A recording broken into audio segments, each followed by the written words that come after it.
क्या आपने कभी ऐसी दोस्ती देखी है जहां एक दोस्त राजा हो और दूसरा गरीब, फिर भी दोनों के दिल में जरा सा भी फर्क ना हो? आज की कहानी है भगवान श्री कृष्ण और उनके सबसे प्रिय मित्र सुदामा की।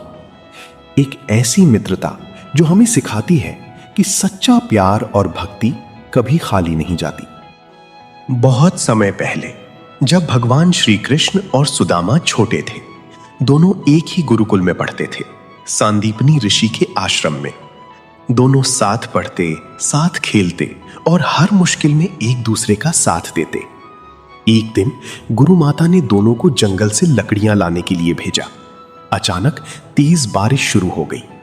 भीगते हुए, कांपते हुए दोनों एक पेड़ के नीचे खड़े रहे, लेकिन उस मुश्किल समय में भी उनके चेहरे पर मुस्कान थी, क्योंकि सच्ची दोस्ती सुख में नहीं, दुख में पहचानी जाती है। समय बीता, श्री कृष्ण बने द्वारका के राजा और सुदामा एक गरीब ब्राह्मण। सुदामा के घर में खाने तक के लाले पड़ गए। उनकी पत्नी ने कहा, आप अपने मित्र कृष्ण के पास जाइए, वो आपकी मदद जरूर करेंगे। लेकिन सुदामा का दिल मान नहीं रहा था। वो दोस्ती को किसी स्वार्थ में बदलना नहीं चाहते थे। आखिरकार सुदामा ने जाने का फैसला किया। हाथ में बस एक छोटी सी पोटली जिसमें चिवड़ा, पोहा था। नंगे पैर लंबा सफर तय करते हुए वो द्वारका पहुंचे। महल के बाहर खड़े होकर वो सोचने लगे, क्या कृष्ण मुझे पहचानेंगे? जैसे ही कृष्ण को पता चला कि उनका मित्र सुदामा आया है, वो सिंहासन छोड़कर नंगे पैर दौड़ पड़े। सारे दरबार के सामने भगवान ने अपने मित्र को गले लगाया। कृष्ण ने सुदामा की पैर धोए और उनकी आंखों में आंसू थे।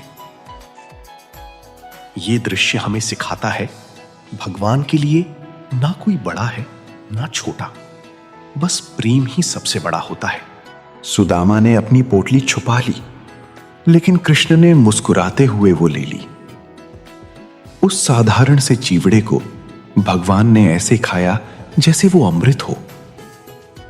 सुदामा कुछ भी नहीं मांग पाए और खाली हाथ लौट गए।